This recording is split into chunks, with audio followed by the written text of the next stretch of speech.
I'm Dr. Gail Dubinsky, orthopedic medicine physician and certified Kundalini yoga instructor.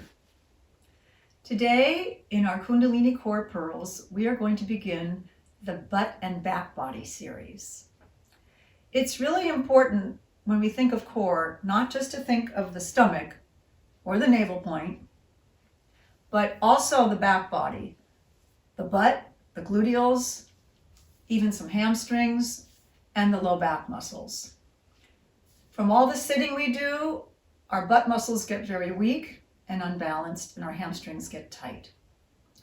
So we want to think of the whole package, the whole body, front and back. So we're going to emphasize today some introductory exercises for strengthening the buttocks, the glutes. And keep in mind that if you have back problems when you arch your back or doing back extensions, these exercises are perfect because I'm not demanding that you do that. There are versions of these leg lifts, back leg lifts that we'll be doing where people lift their leg way up and lift their head and chest way up, and it's a very nice arch, but that's not for us. That's for a different day, different time, different person. So let's begin. This is a tutorial, so I'm going to be showing you things to do and suggesting times and repetitions. And of course, you're welcome to follow along, but we're not going to be doing like a timed sequence in this tutorial today. So come onto your hands and knees. And if you can't be on your knees, I will show later in the video a version of standing. Okay? So we're going to be on our hands and knees, hands under the shoulders or slightly forward. And what we're going to start with is, first of all, I want you to be always aware of even though we're working on the butt and back body, you still have to be aware of your navel point. And you're going to be kind of engaging your navel point and lifting that belly up to support the inner back body. The other thing we're going to have to do is to always be very aware, and this is going to just take some practice, of where our hips are in space. So we don't want our pelvis to shift and lean and list to one side. We want to be as if we could hold a glass on our sacrum and it wouldn't tip over. So keeping that in mind, the front sit bones, the front hip bones should always be facing straight down, not angling to the side. So we're just going to start by taking one leg out behind us, starting to engage the butt and just lifting it off the ground a tiny bit and just feeling the engagement in your butt and the back of your thigh.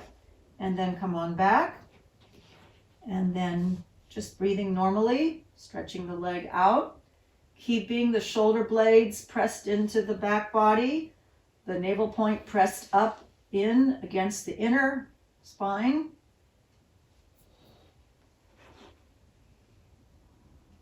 So this is just your preliminary, just to make sure we're not starting to notice. Now, when we're doing this, the knees are a little bit closer together than when we're doing, say, spinal flex or cat-cow. Okay, now let's try lifting the legs up to almost horizontal. So with an inhale, go ahead and lift the leg up. As you lift the leg, do not roll the hips or sink the hips. Try to keep your left hip and right hip level, and you're just lifting the leg, chest stretching forward, shoulders back and down. Other side. There's always going to be one side that is harder to stay level, that you will have a tendency to lean to one side. And I have that myself, so I'm endeavoring very strongly not to model that in this video. Okay, so after you've done this a few times, keeping the lower belly in, the shoulder blades pressed into the back rib cage. And then we're going to take it up a notch. Go ahead and stretch out one leg, and then take the opposite arm out. Lift up that lower belly, engage your shoulder blades so you're not hunching your shoulder up or forward.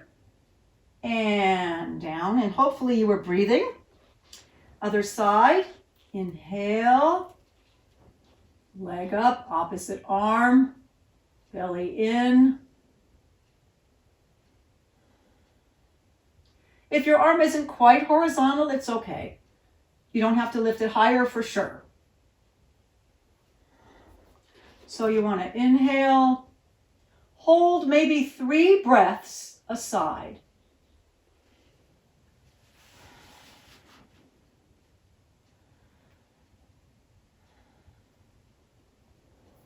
Last time.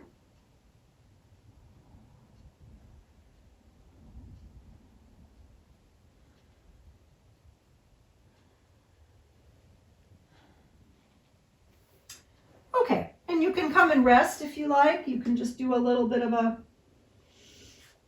modified child's pose. Just kind of give your back a rest, give your brain a rest. Take a breath.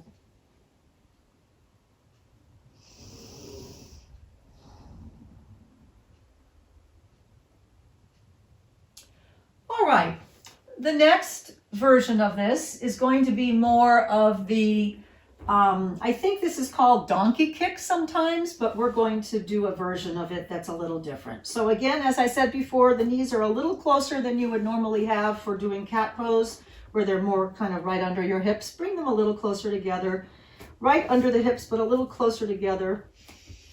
So we're going to take a breath in. And we're going to inhale, exhale, bring the one knee in. And you're not doing a really big cat pose, just, a little round.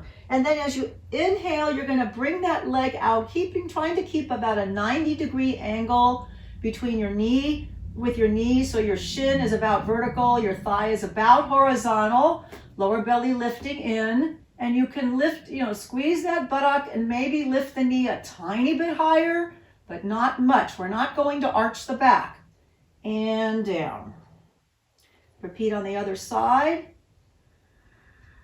And right now I am modeling it with my foot fairly flexed, like kind of right angle ankle, right angle knee. That's what I'm endeavoring to do. Squeezing that buttock. Try it now with the foot pointed. And what do you notice? I'm not going to tell you which to do. You can decide. For me, I prefer to have my foot more dorsiflexed, as it's called, with the ankle at a right angle as opposed to a ballet point like this. So we can do it.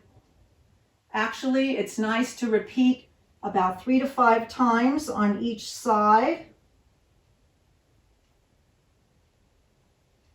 Exhaling as you come in, inhaling. Even as you inhale, don't totally let go of that navel point. As opposed to when we do cat-cow, we really open up and relax the belly as we're opening up. But now we're going to keep that stability. So this is not a back arch, this is a butt squeeze. Let's do 2 more for good measure. 5 on each side. I am preferring to keep my leg, my foot engaged in this way, as if I'm trying to press my foot up to the ceiling. Okay, other side. Exhale. Inhale, and you can keep the foot on the ground, flexed or pointed, your choice.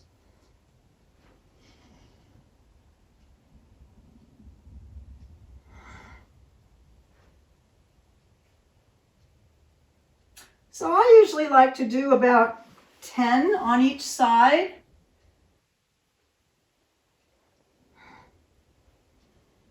You can alternate them back and forth, but when you do them continually on one side, I think it lets you kind of concentrate on the movement of that buttock as opposed to sort of the shifting balance between sides. Okay. Little break.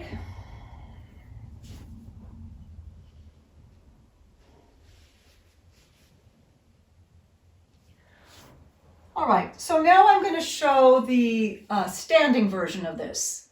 If you either can't be on your knees or you just find yourself with a little bit of time to kill somewhere and you want to do your little back body core exercise, Okay, so hold on to the back of a chair, something where you're not leaning over. You want to be standing straight. So you're going to take a breath in. Exhale, bring the knee in a little bit, just drop your head a little bit. Again, we're not really doing a big spinal flex. This is just pretty much hip. Hip flexes, hip extends. Again, have that foot like you're trying to press the air behind you. And we're not trying to do a big back bend. We're just squeezing that butt up. Keep the standing leg extended. Lower belly in, navel point in. And then exhale. Inhale.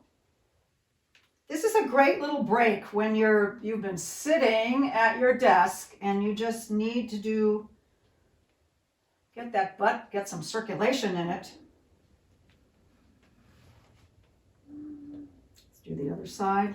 Like I said, I like about 5 times on the side, per side, before switching.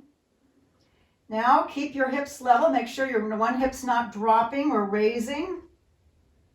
So the 2 hip bones are facing straight forward and level as the horizon. And as the leg goes back. Now you may be asking why I'm keeping the leg bent like this as opposed to just doing kind of like a this. Because that to me takes it right into the low back. When you keep your knee bent like this, you can focus right on this butt. And the low back is not being asked to be crunched, extended, compressed in any way. And to assure you're not doing that, you've got your navel point kind of moving backwards, belly in contact with the inner back spine, at least metaphorically, if not actually physically. Okay, and then after this, you might want to do a little downward dog on the chair, something just to kind of stretch out. You could just do something like this, or not, but I never lose an opportunity to do some form of downward dog whenever I can. Okay, so namaste. That was Kundalini core pearl, butt and back body, butt lifts. Satnam. I hope you enjoyed this video and that practice helps reduce pain and stress and enhance your well-being. Please check out my other short videos on this channel and my full-length videos at rxyoga.com. I welcome your comments, likes, feedback, and suggestions for new videos. And don't forget to subscribe. Namaste.